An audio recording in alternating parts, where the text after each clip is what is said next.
எங்கள் அன்பின் பரலோக தகப்பனே, இந்த அமைதியான நம்பிக்கையான நேரத்துக்காக நன்றி செலுத்துகிறோம். ஆண்டவரே, இந்த நேரத்திலே உம்முடைய வார்த்தையை நாங்கள் சிந்திக்கப் போகின்றோம். நீர் எங்களோடு இடைப்படும்படியாக வேண்டுகிறோம். உடைய வார்த்தைகள் எங்களுக்கு வாழ்வு தருகின்ற வார்த்தைகள்.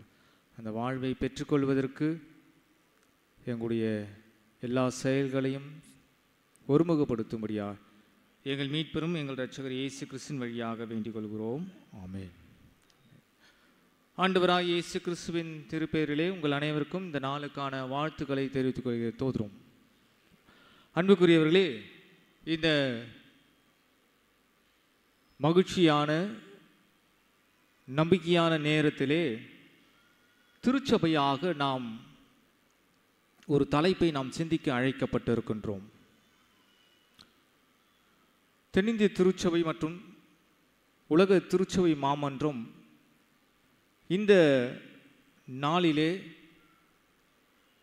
திருச்சபையுடைய கல்வி பணியை குறித்து சிந்திக்க அழைக்கப்படுகிறது. கல்வி ஞாயிறாக இன்றைய நாள் ஒரு சிறப்பு பெறுகின்ற ஒன்றாக இருக்கிறது. ஏன் கல்வி ஞாயிறு? எதையும் சும்மா சிந்திக்கக்கூடாது. ஏன் கல்வி ஞாயிறு? எந்த நாள் உலக கல்வி நாளாக கொண்டாடப்படுகிறது?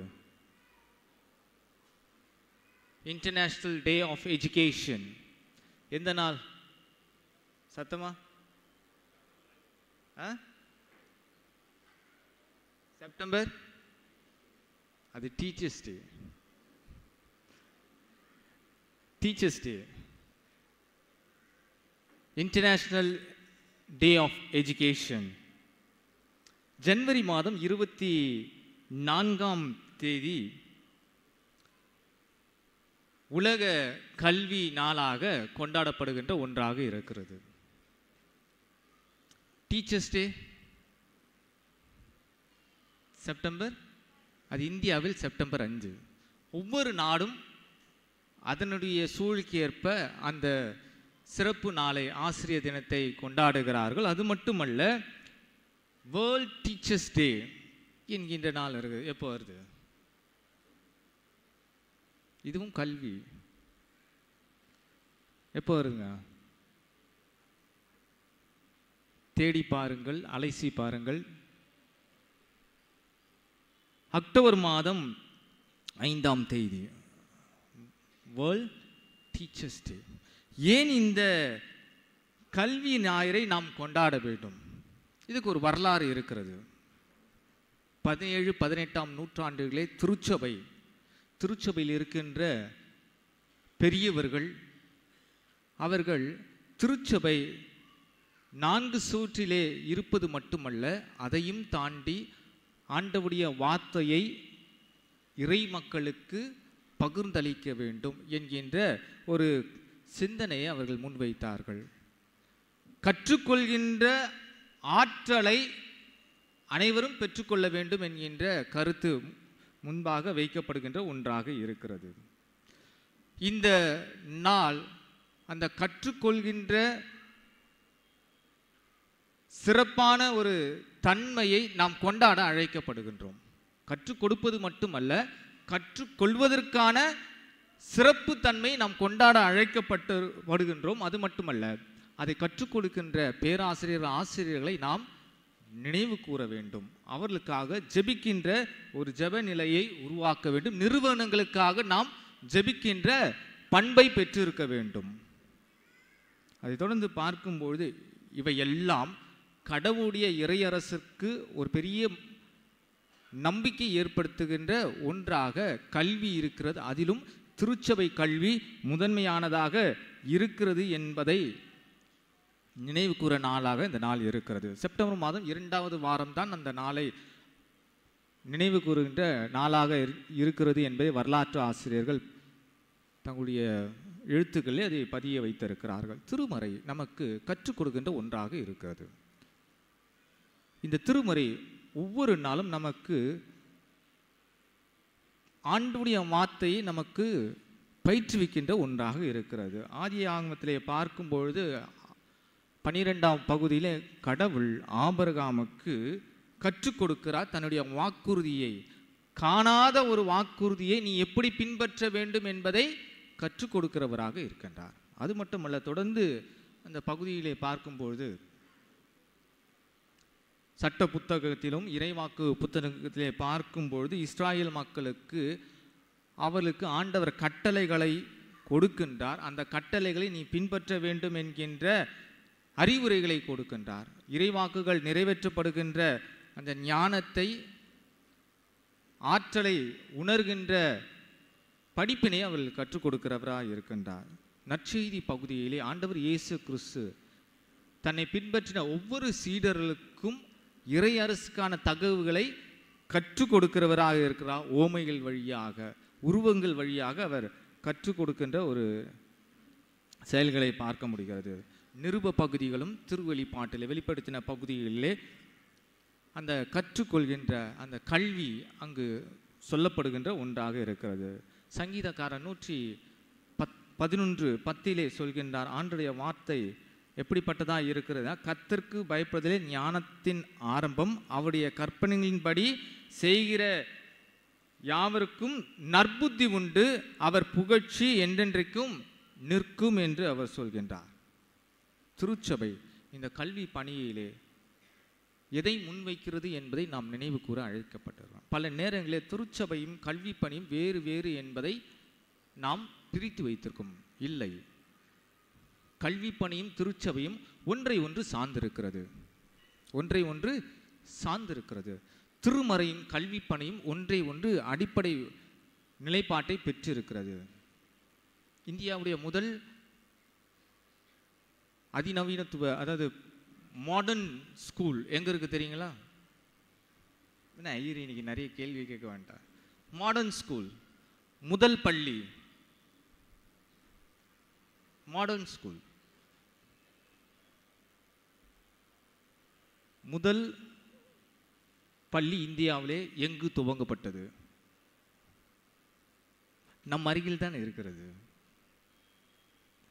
பச்சை பஸ் போனீங்கன்னா அதுக்கு எதிர ஒரு ஸ்கூல் இருக்கும், Saint George's Anglo Indian school.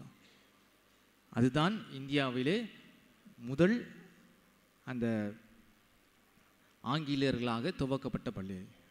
17ஆம் நூற்றாண்டிலே அந்த பள்ளி துவங்கப்பட்டதாக வரலாற்று ஆசிரியர்கள் சொல்கிறார்கள். 1715 பின்பாக வந்த திருப்பணியாளர்கள் திருச்சபையோடு இணைந்து பள்ளிகளை அவர்கள் நிறுவினார்கள். தரிசனத்தோடு அந்த பள்ளிகள் இன்றும் அது தங்களுடைய ஆற்றலை வெளிப்படுத்தி கொண்டுதான் இருக்கிறது. நம்பிக்கையை அடையாளப்படுத்தி தான் கொண்டிருக்கிறது. அன்புக்குரியவர்களே, திருச்சபை வரலாற்றிலே கல்வி ஒரு பெரும் முதன்மையான இடமாக இருக்கிறது. கல்வி எங்கு அந்த முதல் நூற்றாண்டிலே துவங்கப்படுகிறது? ரோம பேரரசு வீழ்ச்சிக்குள்ளான இருந்த காலத்திலே கிறிஸ்துவின் மீது நம்பிக்கை கொண்ட ஒவ்வொருவரும் தங்களுடைய இல்லங்களிலே கூடினார்கள். இல்லங்களிலே கூடுவதற்கு தடைகள் வந்தாலும் கல்லறைகளிலே அவர்கள் கூடினார்கள். பூமிக்கு அடியிலே கல்லறைகள் இருந்தது, அங்கு கூடினார்கள்.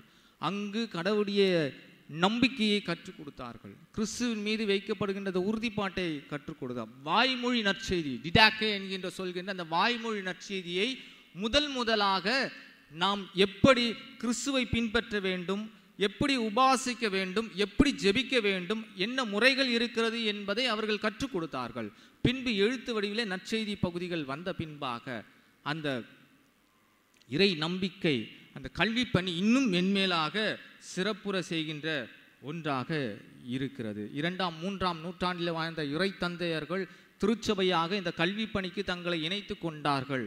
குறிப்பாக இந்த 2 நபர்கள், அலெக்சாண்ட்ரியாவிலே இருக்கின்ற த கிளெமெண்ட் மற்றும் ஓரிகன் என்ற 2 இறை தந்தையர்கள் திருச்சபை இன்னும் ஆழமாக அந்த நற்செய்தியிலே வலிமை பெற வேண்டும், கற்றுக் கொடுக்கின்ற அந்த மனநிலையை பெற்றுக்கொள்ள வேண்டும் என்று சொல்கின்றார். 3ஆம் நூற்றாண்டிலே வாழ்ந்த செயின்ட் அகஸ்டின் அவர் சொல்கின்ற ஒரு கூற்று என்னவென்றால், இந்த கல்வியை குறித்து உண்மையான கல்வி ஞானத்தை வெளிப்படுத்துவதல்ல, அறிவை கற்றுக் கொடுப்பதல்ல, அந்த இறை நம்பிக்கையிலே கடவுளுடைய அன்பை புரிந்து கொள்ள வேண்டும், நம்மை மாற்ற வேண்டும். அதுதான் கல்விக்கான முதன்மை பணியாக இருக்கிறது என்பதை அவர் வெளிப்படுத்தார். It should transform. கல்வி என்பது நம்மை மாற்ற வேண்டும். அப்படி மாறாது அது கல்வி அல்ல. அன்புக்குரியவர்களே, அந்த நம்பிக்கையில் தான் இன்றளவும் இந்த திருச்சபைகள் கல்வி பணியிலே தங்களை முதன்மைப்படுத்துகின்ற ஒன்றாக இருக்கிறது. இந்த நாளிலே வாசிக்கேட்ட 3 திருமறை பகுதிகள் கல்வி எப்படிப்பட்ட நம்பிக்கை நமக்கு கற்றுக் கொடுக்கிறது என்பதை நாம் சிந்திக்க அழைக்கப்பட்டிருக்கின்றோம். இந்த திருச்சபை கல்வி போதிக்கின்ற திருப்பணி, உருவாக்குகின்ற திருப்பணியும் வாழ்வுக்கான ஆண்டவருடைய வார்த்தையை நம்முள் உறுதிப்படுத்துகிறது. நம்முள் உறுதிப்படுத்துவது மட்டுமல்ல, நம்முடைய உள்ளத்தையும் சிந்தனையையும் வாழ்வையும் அது மாற்றிக்கொண்டே இருக்கிறது. நாம் ஒவ்வொரு நாளும் ஆண்டவருடைய வார்த்தையிலே நாம் இறை கல்வியை பெற்றுக்கொள்ள அழைக்கப்பட்டிருக்கின்றோம். இந்த இறை கல்வி நம்மை மாற்ற வேண்டும், நம்மோடு இருக்கின்ற குடும்பத்தை மாற்ற வேண்டும், அந்த குடும்பம் சமூகத்தை மாற்ற வேண்டும். முதலாவதாக வாசிக்கேட்ட பழைய ஏற்பாட்டு புத்தகத்தில் நெகேமியா உடைய புத்தகம் 8வது பகுதி 1 to 8 வரையிலான பகுதி. இங்கு கல்வி கடவுளின் வார்த்தையை அடிப்படையாக கொண்டிருக்கிறது. கல்வி கடவுளின் வார்த்தையை அடிப்படையாக கொண்டிருக்கிறது. அடிமை வாழ்விலிருந்து இஸ்ராயல் மக்கள் நம்பிக்கையின் தேசத்திற்கு வருகிறார்கள். ஆலயங்கள் உடைக்கப்பட்டிருக்கிறது, எரிக்கப்பட்டிருக்கிறது, தங்களுடைய இல்லங்கள் அழிக்கப்பட்டிருக்கிறது, மறுகட்டுமானம் செய்கிறார்கள். சமூக வாழ்விலே அவர்கள் மறுகட்டுமானம் செய்கிறார்கள். நாட்கள் கடந்து சென்றது. எஸ்ரா சமூக வாழ்வு மட்டும் மறுகட்டுமானம் செய்வது அவசியம் அல்ல, அதையும் செய்ய வேண்டும். அதே போல நம்முடைய ஆன்மீக வாழ்வையும் மறுகட்டுமானம் செய்ய வேண்டும் என்று அறைகூறுவல் அங்கு முன்வைக்கப்படுகின்ற ஒன்றாக அந்த பகுதியிலே பார்க்கும்போது முதல் வசனத்தை வாசியுங்கள். 8 முதல் வசனம். ஜனங்கள் எல்லோரும் ஒருமனப்பட்டு கூடி கர்த்தர் இஸ்ரவேலுக்கு கற்பித்த மோசேயின் நியாயப்பிரமாண புஸ்தகத்தை கொண்டு வர வேண்டும் என்று கொண்டு வர வேண்டும் என்று வேதபாரகனாகிய எஸ்ராவுக்கு சொன்னார்கள். அவர்கள் தண்ணீர் அண்டையில் வருகிறார்கள். பெரும் மக்கள் திரளாக, பின்பாக சொல்லப்பட்டு யாரெல்லாம் வந்த ஆண்கள், பெண்கள், சிறு பிள்ளைகள் அனைவருமே வருகிறார்கள். எஸ்ரா பெரிய மேடையின் மீது உயிரை இருக்கின்ற அந்த மேடையிலே எழுந்து நிற்கின்றார். காலை முதல் மாலை வரை ஆண்டவருடைய வார்த்தையை அவர்களுக்கு வாசிக்கின்றார். நீங்கள் வாசித்து பாருங்கள். 8வது வசனம்.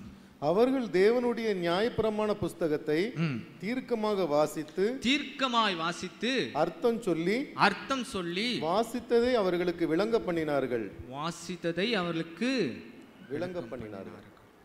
ஆண்டவருடைய வார்த்தை கல்விக்கு அடிப்படையாய் இருக்கிறது. கல்விக்கு ஆண்டவருடைய வார்த்தை அடிப்படையாய் இருக்கிறது. அன்புக்குரியவர்களே, எஸ்ரா ஆண்டவருடைய வார்த்தையை இறை மக்களுக்கு போதிக்கிறவராக இருக்கின்றார், கற்றுக் கொடுக்கிறவராக இருக்கின்றார். அந்த முதன்மை பணியை அவர் செய்கிறவராய் இருக்கின்றார். இதை கேட்ட மக்கள் என்ன பண்றாங்க? அவர்கள் தங்களை மீண்டும் அர்ப்பணிக்கிறவர்களாக இருக்கிறார்கள். ஆண்டவருடைய வார்த்தை அவர்களுக்கு போதிக்கப்படும் பொழுது, விளக்கப்படும் பொழுது தங்களை மறு அர்ப்பணம் செய்கிறார்கள்.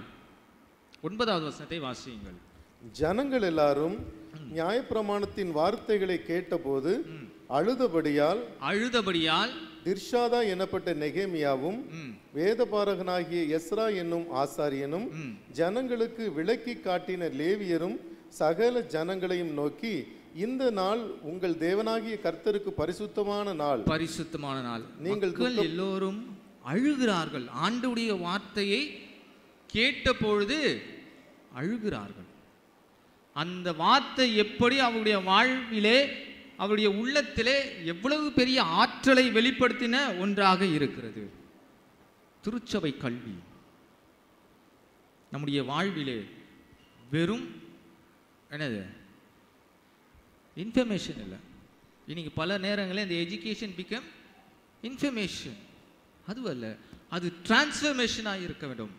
அங்கு அவருக்கு அறிவிக்கப்படுகிறது, கேட்டுக்கொள்கிறார்கள். கேட்டுக்கொள்வது மட்டுமல்ல, அவருடைய வாழ்க்கைக்கு அதை மாற்றுவதற்கு தங்களை அர்ப்பணிக்கிறவர்களாக இருக்கிறார்கள். உண்மையான கல்வி ஆண்டவருடைய வார்த்தையை நன்கு புரிந்து கொள்கின்ற ஒரு நிலைப்பாட்டை பெற்றிருக்கிறது. ஆண்டவருடைய ஞானத்தை உறுதிப்படுத்துகின்ற ஒன்றாக இருக்கிறது. அது எப்பொழுதுமே அந்த பெருமைக்கான அடையாளத்திலே தன்னை இணைத்து கொள்ளாது. கல்வி எப்பொழுதுமே பெருமைக்கான நிலையிலே தன்னை இணைத்துக் கொள்ளாது. இது எப்பொழுதுமே தாழ்மைக்கான நிலையிலே தன்னை இணைத்துக் கொள்கின்ற ஒன்றாக இருக்கிறது. ஒரு நிகழ்வு பழைய ஏற்பாட்டிலே நான் உங்களுக்கு முன்பாக வைக்கின்றேன். ஆண்டுடைய வார்த்தை அந்த கல்விக்கு எப்படி முதன்மைப்படுத்தப்படுகிறது. 2 ராஜாக்கள் 22வது பகுதியிலே பார்க்கும். ஓசியா அரசர் 8 வயதிலே அரசராக பொறுப்பேற்றுக் கொள்கின்றார். சின்ன வயசு. எத்தனை வயது? 8 வயது. அந்த 8 வயது எப்படிப்பட்ட வயது என்பதை நமக்கு தெரியும். ஆனால் ஆண்டுடைய வார்த்தைக்கு தன் வாழ்நாள் முழுவதும் தன் உள்ளத்தை உறுதிப்படுத்துகிற ஒரு நபராக இருக்கின்றான். ஆண்டுடைய வார்த்தை அங்கு இடைப்பட்ட பொழுது அவன் தன்னை முழுமையாக அர்ப்பணிக்கின்றான். மறுசீரமைப்பு பண்ணுகிறான். எல்லாவற்றையும் என்ன பண்றாரு? மாற்றத்தை உருவாக்குகிற ஒருவராக இருக்கின்றார். அன்புக்குரியவர்களே, நம்முடைய வாழ்விலே ஆண்டுடைய வார்த்தை எப்படிப்பட்டதாய் இருக்கிறது என்பதை சிந்தித்து பாருங்கள். உங்களுடைய வாழ்விலே ஆண்டுடைய வார்த்தை மாற்றி இருக்கிறதா? உங்களுடைய வாழ்க்கையில் மட்டுமல்ல, உங்களுடைய குடும்ப வாழ்விலே ஆண்டுடைய வார்த்தை மாற்றி இருக்கிறதா? பேசி இருக்கிறதா?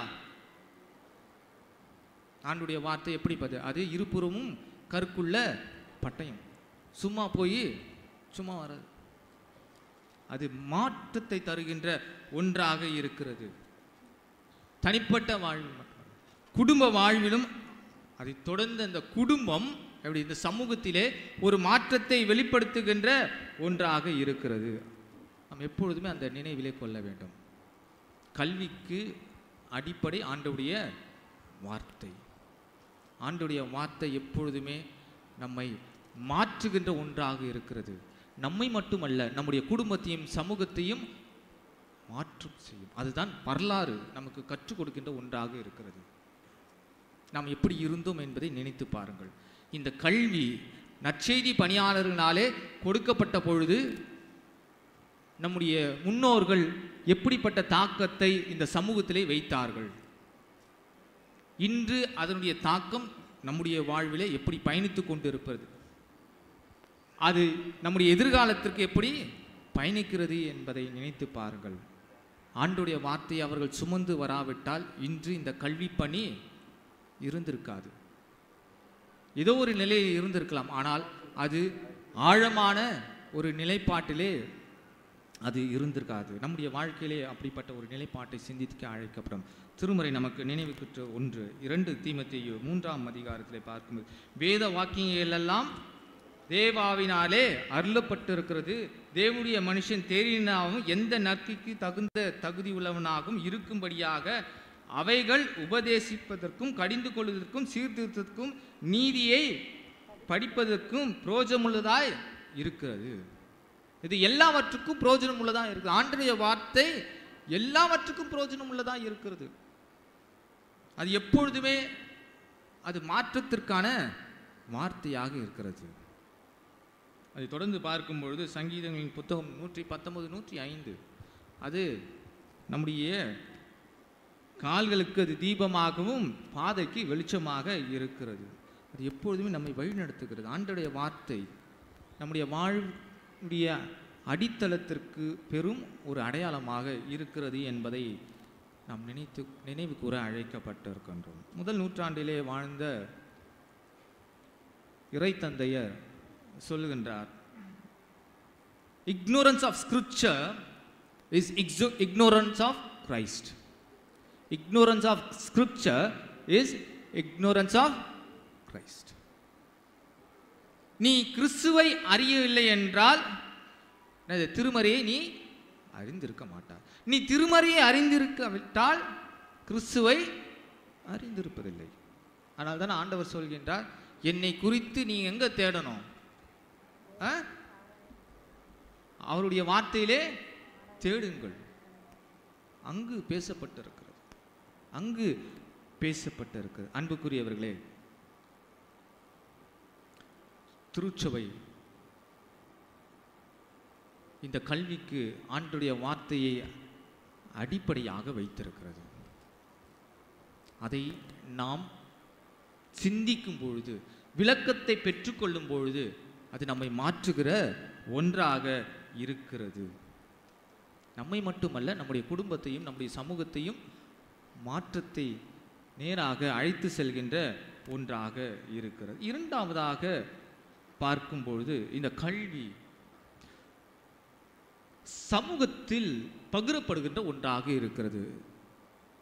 அப்போஸ்தலர் 18வது பகுதி ஒரு நிகழ்வு 3 நபர்களை முன்வைக்கின்ற ஒன்றாக இருக்கிறது. அப்போலோ இந்த நபர் அலெக்சாந்திரியாவிலிருந்து வருகிறார், எபேசுவுக்கு வருகிறார். அவர் எப்படிப்பட்டவராய் இருக்கின்றார்? அவர் சொல்வன்மையும் திருமறையில் தேறினதா இருக்கிறார். ஆற்றல் வாய்ந்தவராய், பேச்சு வல்லமையிலே ஆற்றல் வாய்ந்தவராய் இருக்கின்றார். ஆண்டவருடைய வார்த்தையை போதிக்கின்றார். அங்கு அதை கேட்ட இருவர், அவர்கள் ஒரு சாதாரண ஒரு நபர்கள் தான், அகிலாவும் பிரிஸ்கில்லாவும். இவர்கள் அவரிடத்தில் சென்று சில விளக்கங்களை கொடுக்கிறார்கள். அவரும் அதை ஏற்றுக்கொள்கிறவராக இருந்தார். ஏற்றுக்கொண்டவர் மீண்டும் ஆண்டவருடைய வார்த்தையை என்ன பண்றாரு?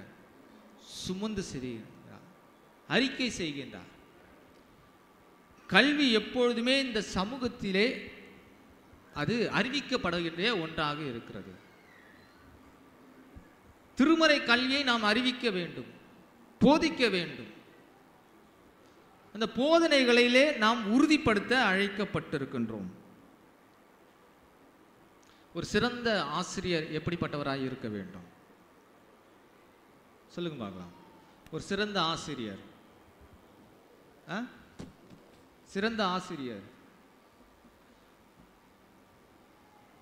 சிறந்த ஆசிரியர் எப்படிப்பட்டவராக இருக்க வேண்டும்? படிச்சது போதும், எனக்கு பிஎட் எம்எட் வரைக்கும், இல்லை டாக்டரேட் வரைக்கும், இல்லை போஸ்ட் டாக்டரேட் வரைக்கும் படிச்சது போதும். அவர் ஒவ்வொரு நாளும் தன்னை அந்த கல்வி ஞானத்திலே, அறிவிலே உருவாக்கி கொள்ள வேண்டும்.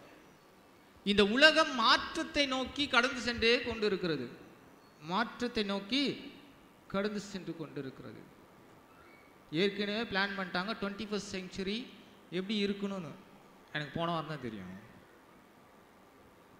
போன வாரம் தான் அது படிக்கும்பொழுது தெரியும். ஃபஸ்ட்டு முதல் 25 வருஷம், அடுத்த 25 வருஷம், மூன்றாவது 4வது 25 வருஷம் எப்படி இருக்க வேண்டும் என்பதை அவர்கள் தீர்மானித்து விட்டார்கள். இந்த கல்வி மாற்றத்தை நோக்கி சென்று கொண்டிருக்கிறது. இந்த இறைய கல்வி இங்கு இந்த நபர்கள் அப்போலோவும் அவருக்கு ஆண்டவரை குறித்து கற்றுக் கொடுத்த நபர்களும் இந்த கல்வியை அவர்கள் சுமந்து செல்கிறார்கள், சுமந்து செல்கிறவராக இருக்கிறார்கள்.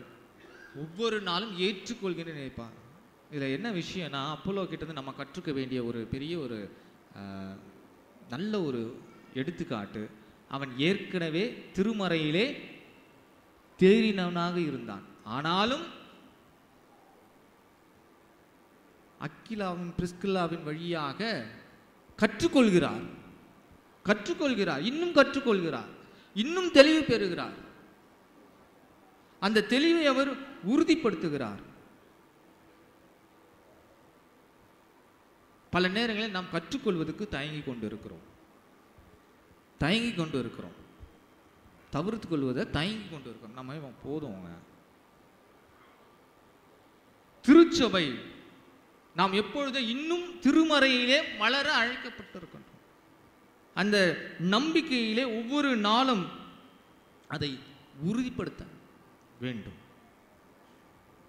இந்த சமூகம், கடவுள் எதிர்பார்க்கின்ற இந்த சமூகம் ஒவ்வொரு நாளும் கற்றுக்கொள்கிறது மட்டுமல்ல, மற்றவர்களை கற்றுக் கொடுப்பதற்கு நம்மை உருவாக்கி கொள்ள வேண்டும், உருவாக்கி கொள்ள அழைக்கப்படும்.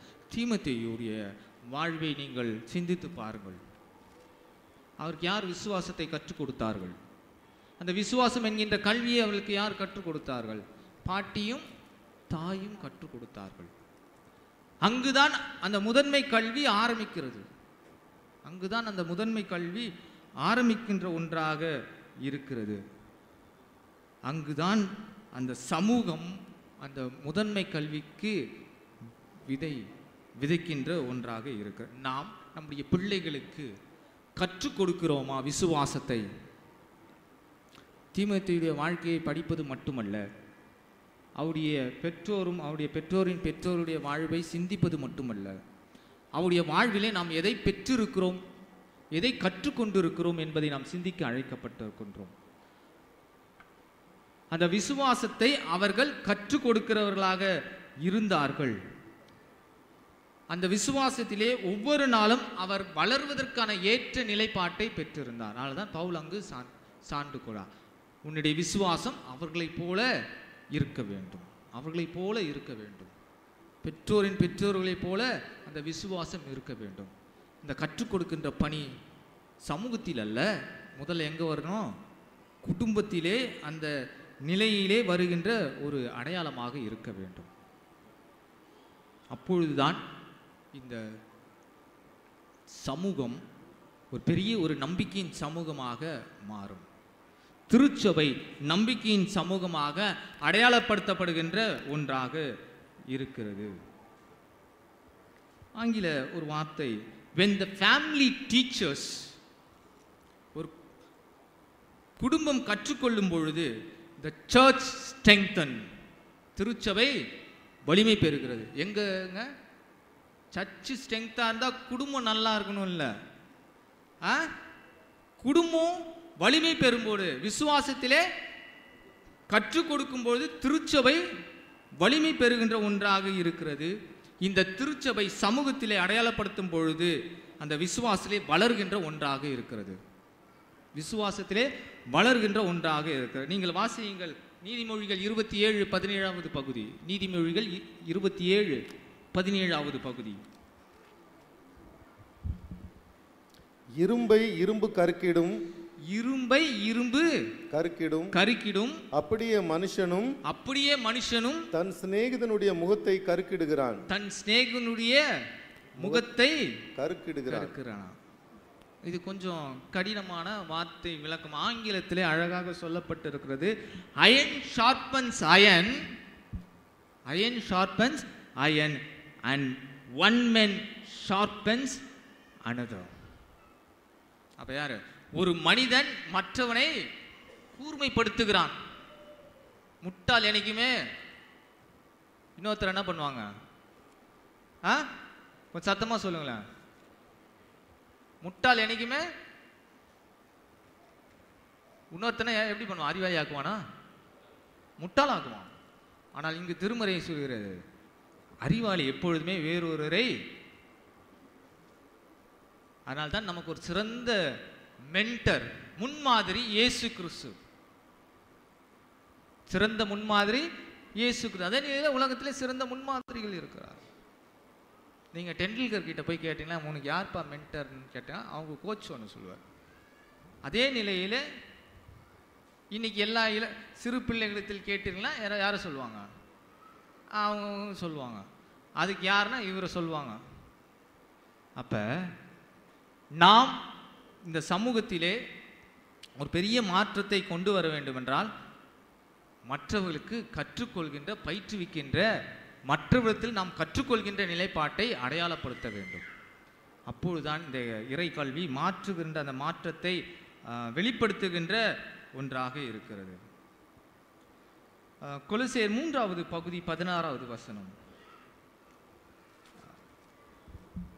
3வது பகுதி 16வது வசனம். கிறிஸ்துவின் வசனம் உங்களுக்குள்ளே சகல ஞானத்தோடும் பரிபூரணமாக வாசமாய் இருப்பதாக சங்கீதங்களினாலும் கீர்த்தனைகளினாலும் ஞான பாட்டுகளினாலும் ஒருவருக்கொருவர் போதித்து புத்தி சொல்லிக்கொண்டு உங்கள் இருதயத்திலே கர்த்தரை பக்தியுடன் பாடி வார்த்தையினாலாவது கிரியையினாலாவது நீங்கள் எதை செய்தாலும் அதையெல்லாம் கர்த்தராகிய இயேசுவின் நாமத்தினாலே செய்து அவர் முன்னிலையாக பிதாவாகிய தேவனை ஸ்தோத்தரியுங்கள். ஒருவருக்கொருவர் என்ன பண்ணோம்? போதித்து புத்தி சொல்ல வேண்டும். உங்கள் இருதயத்திலே கர்த்தரை பக்தியுடன் பாடி தொடர்ந்து அந்த புத்தி சொல்வதற்கான அந்த நம்பிக்கையை வெளிப்படுத்துகின்ற ஒன்றாக இருக்கிறது. கல்வி எப்பொழுதுமே பகிர்கின்ற பொறுப்பாண்மை நமக்கு கொடுத்திருக்கிறது. பகிர்கின்ற பொறுப்பாண்மை கொடுத்திருக்கிறது. அது சிறிதாக இருந்தாலும் சரி, பெரிதாக இருந்தாலும் என்ன பண்ணோம்? பகிர வேண்டும். டீச்சருக்கு படிச்சுட்டு வீட்லேயே இருந்தா நீ படித்த கல்வி வெறுமையானது. ஏதோ ஒரு பணிக்காக நீ படித்து விட்டு அந்த படிப்பினைனா அது மற்றவர்களுக்கு கற்றுக் கொடுக்க வேண்டும். திருச்சபை வரலாறும் அதுதான் நமக்கு நினைவூட்டுகின்ற ஒன்றாக இருந்தது. நமக்கு முன்பாக வாழ்ந்து சென்ற அந்த விசுவாச பெற்றோர்கள் எங்கேயோ படிச்சாங்க. எங்க படிச்சாங்க? பல 1000 கிலோமீட்டருக்கு தூரம் படிச்சாங்க. ஆனா கடின பாடுகளோடு பயணித்து என்ன பண்றாங்க? இங்கு வந்து நமக்கு அதை கற்றுக் கொடுத்து விட்டு சென்றிருக்கிறார்கள். சமூகத்திலே அது ஒரு பெரிய மாற்றத்தை, அது மாற்றுகிற ஒரு மாற்றத்தை அவர்களுக்கு நமக்கு முன்வைத்தார். நம்முடைய குடும்பங்களிலே நாம் கற்றுக்கொள்கிறோம், கற்றுக்கொள்ள வேண்டும். அதே போல அதை கற்றுக் கொடுப்பதற்கு நம்மை முன்னிறுத்த வேண்டும். அது எதுவாக இருந்தாலும் சரி, அது நன்மையை பயக்கின்ற செயல்கள், கல்வி எதுவாக இருந்தாலும் அது சமூகத்திலே முதன்மைப்படுத்தப்படுகின்ற ஒன்றாக இருக்கிறது. இங்கு இந்த 2 நபர்கள் அப்போலோவுக்கு கற்றுக் கொடுத்தார். அப்போலோ ஒரு பெரிய சமூக மாற்றத்திற்குள்ளாக சேர்த்து அந்த வார்த்தையை பயன்படுத்த இயேசு யார் என்று கிறிஸ்து என்று பயன்படுத்துகிறார், மீட்பர் என்று அடையாளப்படுத்துகிறார். நிறைவாக பார்க்கும்பொழுது வாசி கேட்ட நற்செய்தி பகுதி, கல்வி இறையரசின் மதிப்பை வெளிப்படுத்த வேண்டும். கல்வி இறையரசின் மதிப்பை வெளிப்படுத்த வேண்டும். Education should value the kingdom of God.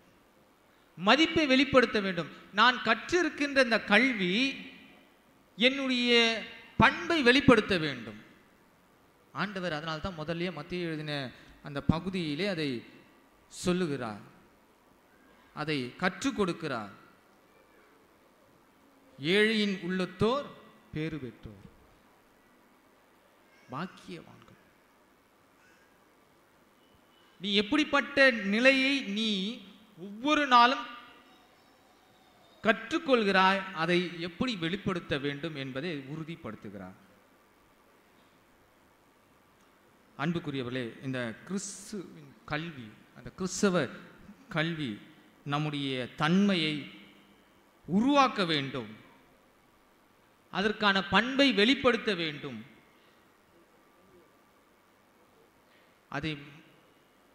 அது மாற்றத்தை அடையாளப்படுத்துகின்ற ஒன்றாக இருக்க வேண்டும். அன்புக்குரியவர்களே, நீங்கள் யோசித்து பாருங்கள். முன்னாடியே அவர் சொல்லிட்டாரு, நீங்க எது செஞ்சாலும் பகைக்கப்படுவீர்கள். என்னது? எது செஞ்சாலும் பகைக்கப்படுவீர்கள். ஏன்னா நீங்க என்ன ஏற்றுக்கொண்டீர்களா? இந்த உலகம் உங்களை ஏற்றுக்கொள்ளாது.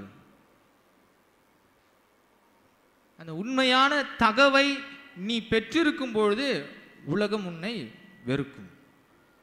உலகம் உன்னை வெறுக்கும். ஆண்டவருடைய வார்த்தை அதுதான் நமக்கு கற்றுக் கொடுக்கின்ற ஒன்றாக இருக்கிறது. நீ வெறும் சிந்திப்பவனாக மட்டும் இருக்காமல் செயல்படுகிறவனாக இருக்க வேண்டும். செயல்படுவனாக இருக்க வேண்டும் என்பதை நினைவுகிறேன். Not to be learners but to be disciples. நான் ஒவ்வொரு நாளும் கற்றுக்கொண்டே இருப்பது மட்டுமல்ல, அவரை பின்பற்ற வேண்டும், பின்பற்ற வேண்டும். அன்புக்குரியவர்களே, இந்த உண்மையான கல்வி அந்த கிறிஸ்துவின் தன்மையிலே நம்மை உருவாக்குகின்ற ஒன்றாக இருக்கிறது. ஒரு தனி நபராக கிறிஸ்துவுடைய அன்பை நாம் பெற்றிருக்கிறோம். அந்த அன்பிலே நம்மை வளர்த்து கொள்ள அழைக்கப்பட்டிருக்கின்றோம். எந்த நிலையிலும் அந்த தன்மையை நாம் இழந்து போகக்கூடாது. இன்றைக்கு இந்த சமூகம் அந்த தன்மையை இழந்து கொண்டிருக்கிறது. கொஞ்சம் யோசிப்போம். நம் கண்களை நன்கு திறந்து பார்த்தால் இந்த சமூகத்திலே இந்த படித்த கல்வி இருக்குது பார்த்தீங்களா? படித்து கொண்டிருக்கின்ற அந்த கல்வி எப்படிப்பட்ட நிலையை இந்த சமூகத்திற்கு அது பிள்ளைகளை அடையாளப்படுத்துகிறது. ரெண்டுமே இருக்குது. ப்ரோஸ் அண்ட் கான்ஸ் இருக்குது. ப்ரோஸ் அண்ட் கான்ஸும் இருக்குது. நாம் ஒரு விதத்தில் ஒரு நன்மையை பெற்றுக்கொண்டால் இந்த சின்ன பசங்க என்ன சொல்லுவாங்க பார்த்தீங்களா? என்ன சொல்லுவாங்க? சின்ன பசங்க என்ன சொல்லுவாங்க? ஒரு சாக்லேட்டோ ஒரு பொருளை அவங்க கிட்ட இருந்து வாங்குங்களேன், கொடுங்களேன், என்ன சொல்லுவாங்க? தேங்க்யூ சொல்லுவாங்க. அதுவே கொஞ்சம் நம்ம வளர்ந்துட்டுன்னு வைங்களேன், வரல, தன்மையை இழந்து கொண்டிருக்க. ஆனால் அது இறையரசுக்கான தன்மை அல்ல. அந்த இறையரசுக்கான தன்மை நம்மை அன்பு செலுத்த, மதிக்க, அந்த உறவை வெளிப்படுத்த வேண்டும். அதைத்தான் நம்முடைய முன்னோர்கள் நமக்கு கற்றுக் கொடுத்துறார். நீ எந்த நிலையிலும் உன்னுடைய நிலையிலிருந்து மாறிவிடக்கூடாது. அடிமை வாழ்வுக்கு, அந்த சிறை வாழ்வுக்கு சென்ற தானியேல் பாபிலோன் தேசத்திலே தன்னை எல்லா தீங்கிலிருந்தும் பாதுகாத்து கொண்டான். எல்லா தீங்கிலிருந்தும், அந்த சமூகத்தினுடைய தாக்கத்திலிருந்து அவன் பெற்றுக்கொண்ட அந்த இறை தகவுகளை அவன் என்றுமே மாற்றிக்கொள்ளவில்லை. எந்த சூழ்நிலையிலும் அவன் மாற்றுவதற்கு தன்னுடைய சிந்தனையை செலுத்தவில்லை. இல்லைங்க, எனக்கு வேண்டானா வேண்டாம், என்னது வேண்டானா வேண்டாம், சரிப்பா, சாப்பாடில் கை வச்சாங்க. அதுக்கப்புறம் நம்பிக்கையிலே கை வைத்தார்கள். இல்லை நீ எது கேட்கலாம் அரசரிடம் கேள். அவனுக்கு என்ன, அனுதினமும் செய்கின்ற அந்த 3 வேளை ஜெபத்தை அவன் செய்து கொண்டே இருந்தான். எங்க கத்துக்கினாங்க? எங்க கத்துக்கிட்டான்? 3 வேளை ஜெபத்தை எங்க கற்றுக்கொண்டான்? அவங்க வீட்டில், பாபிலோன் இடத்துல இல்லை, அடிமை வாழ்வுக்கு முன்பாக அவன் தன் சொந்த இடத்திலே இருக்கும்பொழுது அதை கற்றுக்கொண்டான். எந்த நிலையிலும் என்னது மாற்றிக்கொள்ளவே இல்லை. பல நேரங்களே நாம், என்னையும் சேர்த்தான் நான் சொல்வேன், ஒரு இடத்துக்கு, புதிய இடத்திற்கு போகும்பொழுது என்ன ஆயிடுது, சூழலுக்கு ஏற்றவாறு நம்ம என்ன பண்ணிடுறோம், மாறி விடுகின்றோம். கிளைமேட்டுக்கு மாறணும், ரைட்டு. ஆனால் நீ சிறு வயதிலிருந்து கற்றுக்கொண்ட இறை தகவுகளை, இறை கல்வியை என்ன பண்ணுறோம், வீட்டில் இங்கே இருக்க சொல்ல காலையில் எழுந்து திறந்து வாசிக்கிறோம். ஆனால் அங்கே போனதுக்கப்புறம் யாரும் பார்க்க மாட்டேன், பரவாயில்ல, ஏற்றவாறு. ஆனால் தானியேல் என்றுமே அந்த இறை தகவுகளே அவன் தன்னை முழுமையாக இணைத்து கொள்கிறவராக இருந்தார். நீங்கள் வாசித்து பாருங்கள், யாக்கோபு 1 பகுதி 22.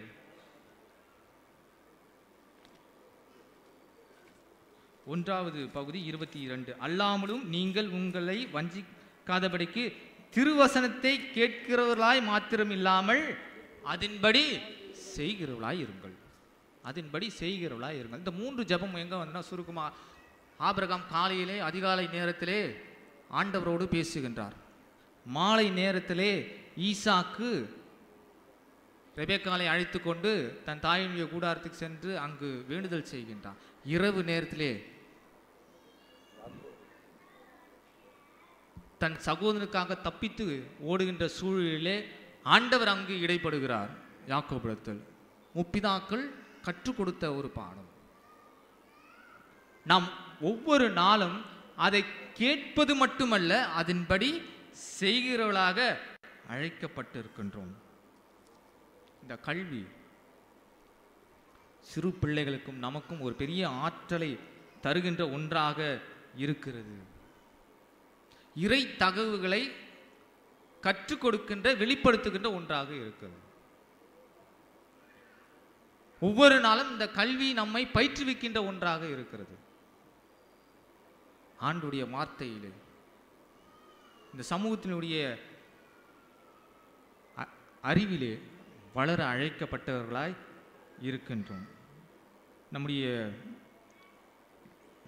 வாழ்விலே தனிப்பட்ட நிலையிலே அந்த தகவல்களை வெளிப்படுத்த வேண்டும், பின்பற்ற வேண்டும். அது நம்மை ஒவ்வொரு நாளும் நம் வழியாக இறையரசை கட்டுகின்ற பண்பை வெளிப்படுத்துகின்ற ஒன்றாக இருக்கிறது. அன்புக்குரியவர்களே, இந்த கல்வி ஆண்டுடைய வார்த்தையிலே துவங்குகிறது. இந்த கல்வி சமூகத்தை வளர செய்கின்ற ஒன்றாக இருக்கிறது. இந்த கல்வி இறையரசுக்கான தகவல்களை வெளிப்படுத்துகின்ற ஒன்றாக இருக்கிறது. திருச்சபையாக நாம் எப்பொழுதுமே திருமறை என்கின்ற பள்ளியிலே ஒவ்வொரு நாளும் அந்த கல்வியை வளர்த்து கொள்ள வேண்டும். அதே நிலையிலே நாம் எப்பொழுதுமே வாழ்வுக்கான பள்ளியிலே நம்முடைய வாழ்க்கை நிலையை உணர வேண்டும். அது இறையரசை கட்டுகின்ற, உருவாக்குகின்ற சிந்தனையை நமக்கு கொடுக்கின்ற ஒன்றாக இருக்கிறது.